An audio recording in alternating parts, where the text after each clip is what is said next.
সুজলা সুফলা প্রাকৃতিক সৌন্দর্যে মোড়ানো সৌন্দর্যের রানী হিসাবে খ্যাত আমাদের ছোট্ট সোনার বাংলাদেশ।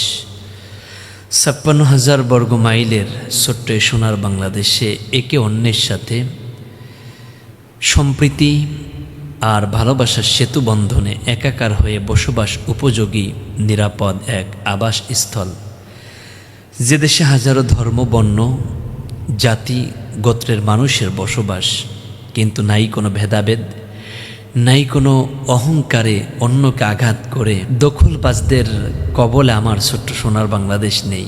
বরং বাংলাদেশ হলো শান্তি, সমৃদ্ধতা, সম্প্রীতি আর ভালোবাসার সেতু বন্ধনে একই সুতায় গাঁথা মালার মতো সব ধর্ম, বর্ণ, জাতি, গোত্রের একই মোহনায় মিলিত হয়ে বসবাস উপযোগী এক ছোট্ট সোনার বাংলাদেশ।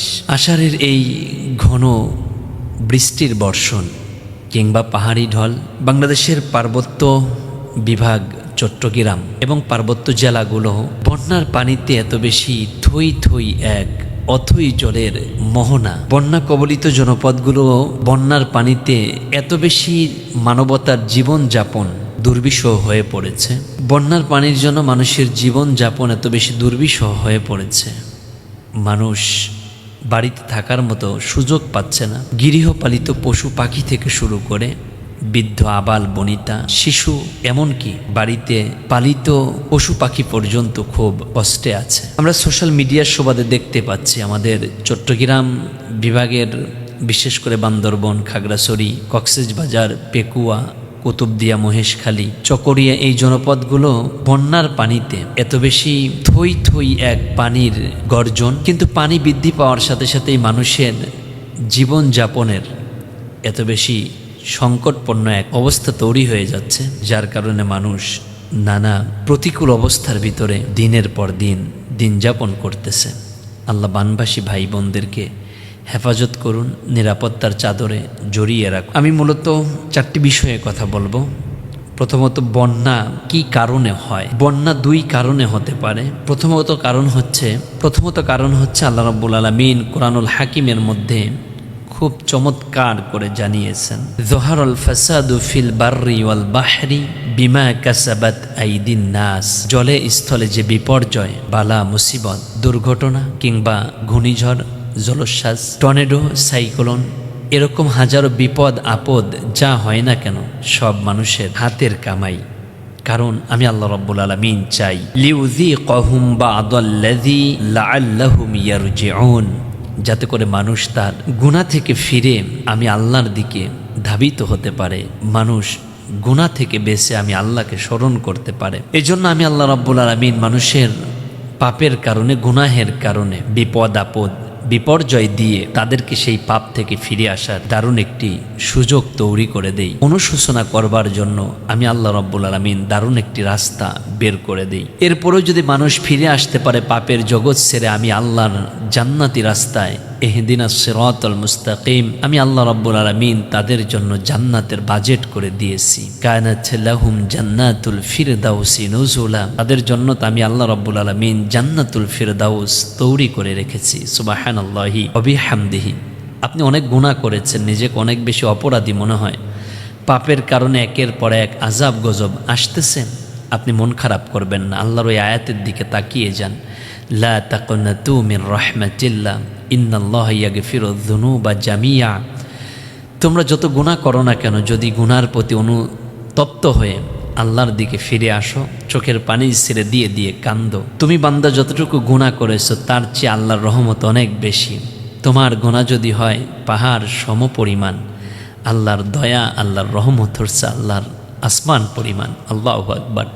তোমার গুনাহ যদি হয় আল্লাহর আসমান পর্যন্ত, আর আল্লাহর দয়া, আল্লাহর রহমত হচ্ছে আল্লাহর আরশ পর্যন্ত। বান্দা তুমি ফিরে আসো, তওবা করো, আল্লাহর কাছে রোনাজারি করো, কান্নাকাটি করো, আল্লাহর কাছে মিনতি করো, দেখবা আল্লাহ তোমার গুনাহগুলো মাফ করে বিপদ আপদ থেকে তোমাকে আল্লাহ রাব্বুল আলামিন পরিত্রাণ দিয়ে দিবেন। বর্তমান সময়ে আমাদের পার্বত্য বিভাগ যেই বন্যা কবলে পড়ে আছে, আল্লাহ যেন তাদেরকে হেফাজত করেন, নিরাপত্তার চাদরে জড়ায় রাখেন।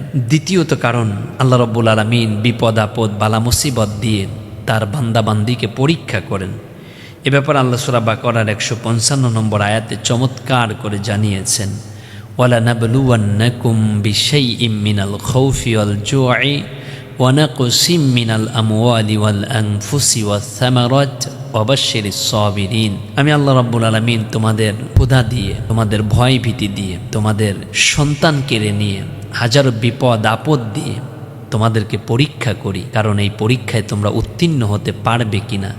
যদি তোমরা হাজারো বিপদ আপদ বালা মুসিবতের পরেও সবরের মাধ্যমে ধৈর্য ধারণ করতে পারো, সবর মানেই তো ধৈর্য, তোমরা যদি ধৈর্য ধারণ করতে পারো আর এই পরীক্ষায় যদি উত্তীর্ণ হতে পারো, আমি আল্লাহ রব্বুল আলামিন ওয়াদা দিয়ে দিলাম, বান্দা তোমাদের জন্য পরকাল জিন্দেগিতে সুখ শান্তি আর সমৃদ্ধতার মহা আবাসস্থল আমি আল্লাহর জান্নাত অপেক্ষমান। বর্তমান সময়ে কোথায় কোথায় বেশি বন্যা হয়েছে। বর্তমান সময়ে পার্বত্য বিভাগ চট্টগ্রামের বেশ কয়েকটি জেলাতে বন্যার পানিতে মানুষ ঘরবন্দি। একটি প্রতিবেদনে দেখলাম প্রায় 57টি উপজেলা বন্যার পানিতে প্লাবিত হয়েছে। মানুষের জীবনযাত্রার মান একেবারে তলানিতে চলে গিয়েছে।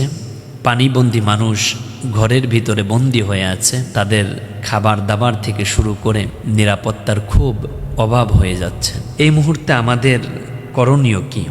আসলেও যেখানে বিপদ সেখানেই মানবতা এখনো বেঁচে আছে। আমরা বিগত সময়গুলোতে দেখেছি যে বাংলাদেশে যত দুর্যোগ হয়েছে, বাংলাদেশের মানুষ যখন কোনো ধরনের বিপদে পড়েছে, অন্য জেলার মানুষ তাদের সামর্থ্যের সর্বোচ্চটুকু নিয়ে বিপদগ্রস্ত মানুষদের পাশে দাঁড়িয়েছে। এটাই আত্মমানবতার ধর্ম, এটাই মুসলমানদের ধর্ম, এটাই শাশ্বত অমীয় ইসলাম ধর্ম। ইসলাম ধর্ম তো ওই কথা শেখায়, তাআওয়ানু আলাল বিররি ওয়াত তাকওয়া ওয়ালা তাআওয়ানু আলাল ইসমি ওয়াল উদওয়ান। তোমরা একজন আরেকজনের কল্যাণকামী হয়ে যাবে। বিগত বছরগুলোতে যখনই বন্যা হয়েছে, ঢাকা সহ সারা বাংলাদেশের অগণন মানুষ ট্রাক ভর্তি খাদ্য সামগ্রী, পোশাক, নিরাপদ সিকিউরিটির জন্য যা প্রয়োজন সব নিয়ে মানুষের পাশে দাঁড়িয়েছে। গত 2 বছর আগে আমরাও তো নোয়াখালী সেনগ্রামে গিয়েছিলাম। দৃশ্যপট দেখে চোখের পানি ফেলে কেঁদেছি। একদিকে যেমন মানুষের থাকার জায়গায় অর্থাৎ খাট পর্যন্ত পানিতে প্লাবিত, মানুষ কোথায় থাকবে। এরপরে মানুষ দেখা যাচ্ছে একটু জায়গা করে আশ্রয়স্থলে আছে, নতুবা ঘরের একটা জায়গাতেই তারা উঁচু কোনো জায়গাতে আছে, কিন্তু খাবার দাবারের বড় অভাব হচ্ছে। বাংলাদেশ থেকে মানুষ ট্রাক ভর্তি, বাংলাদেশের বিভিন্ন অঞ্চল থেকে মানুষ ট্রাক ভর্তি করে খাবার নিয়ে তাদের বাড়িতে পৌঁছে গিয়েছে। মনে হচ্ছিল কেন জানি নোয়াখালীর মানুষ বিপদগ্রস্ত, ঢাকার মানুষের আপন ভাই কলিজায় রেখাপাত করেছে। এই যে মানবতা এখনও যে বেঁচে আছে, এখনও চট্টগ্রাম সহ বাংলাদেশের বিভিন্ন জনপদে বন্যার পানিতে মানুষের জীবনযাত্রার মান অনুন্নত হয়ে পড়েছে। আমি আপনাদেরকে বলবো, চিন্তার কোনো দরকার নাই। আল্লাহ আমাদের সাথে আছেন। এদেশের মানুষের এখনও মানবতা বেঁচে আছে। এদেশের মানুষ মানবতার ফেরিওয়ালা হয়েই আপনাদের পাশে যথাসময়ে দাঁড়িয়ে যাবে। নাসরুম মিনাল্লাহ ওয়া ফাতহুন করিব ওয়া বাশশিরিল মুমিনিন। আল্লাহর সাহায্য আসবে, আল্লাহ আমাদেরকে বিজয়ী দান করবেন। আর মোমেনদের সাথে অবিরত আল্লাহ রব্বুল আলামিন নিজেই থাকেন। এজন্য ওয়ালা তাখাফি ওয়ালা তাহজানি, ভয় করার দরকার নাই, টেনশন করার দরকার নাই। আল্লাহ রব্বুল আলামিন আপনাদের এই বিপদ দিয়ে আপনাদের জিন্দিগির গুনাহগুলো আল্লাহ রব্বুল আলামিন মাফ করে দিচ্ছেন। সাময়িক বিপদ আপনার জীবনের অনেক বড় এক প্রাপ্তি অর্জনের জায়গা। আল্লাহ আপনার জিন্দিগির গুনাহগুলো হয়তো মাফ করে জান্নাতের রাস্তাকে প্রশস্ত করে দিচ্ছেন।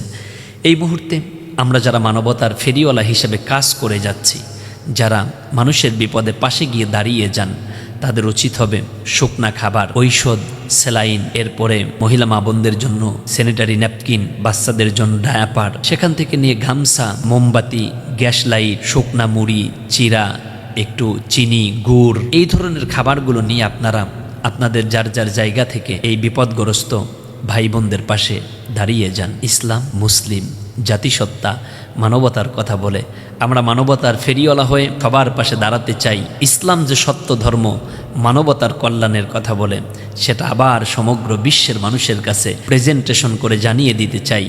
মুসলমানদের ধর্ম তো ওই ধর্ম, মানুষের বিপদে পাশে দাঁড়িয়ে যায়। আল্লাহ রব্বুল আলামিন বানভাসী ভাই বোনদেরকে নিরাপত্তার চাদরে জড়াইয়ে রাখুন। আমরা যারা এখনও ভালো আছি, আল্লাহ যেন আমাদেরকে রহম করেন এবং মানবতার ফেরিওয়ালা হিসাবে বানভাসী ভাই বোনদের পাশে দাঁড়ানোর সুযোগ করে দেন। আমার এই ভিডিও দেখার পরে কেউ যদি আপনারা চিন্তা করেন যে হুজুর আমি তো দেশের বাহিরে আছি, কিন্তু আমার ছোট্ট একটি অংশ, সেটা নিয়ে হয়তো আমি তাদের কাছে যেতে পারবো না। এরকম চিন্তা চেতনা যদি কারো মাঝে থাকে বা কেউ যদি চিন্তা করেন, তাহলে আমি যে মোবাইল নাম্বারটি বলতেছি, বিকাশ নাম্বার, এই নাম্বারে আপনারা যদি অর্থ পাঠান, আমি এতটুকু বলবো, আমি একজন আলেম মানুষ, আপনার আমানত যথার্থভাবে যারা পাবার উপযুক্ত তাদের কাছে পৌঁছে যাবে ইনশাআল্লাহ। মোবাইল নাম্বারটা আমি আপনাদেরকে দিয়ে দিচ্ছি, বিকাশ পার্সোনাল 01819 সহজের জন্য পরের ডিজিটগুলো আমি তাড়াতাড়ি করে বাংলায় বলে ফেললাম। 01819 মনে রাখবেন। যদি আপনার সুযোগ হয় যে আপনি এই মহতি কাজে নিজেকে সামিল রাখবেন, তাহলে আপনি এই নাম্বারে বিকাশ করে যতটুকু পারেন পাঠাতে পারেন। আপনার আমানত যথার্থভাবে রক্ষণাবেক্ষণ করা হবে। যারা পাবার উপযুক্ত তাদের কাছে আপনার দেওয়া এই আমানতটুকু পৌঁছে যাবে, এতটুকু আমি আপনাদেরকে আশ্বস্ত করতে পারি। আমিন। আসসালামু আলাইকুম ওয়া রাহমাতুল্লাহি ওয়া বারাকাতুহু।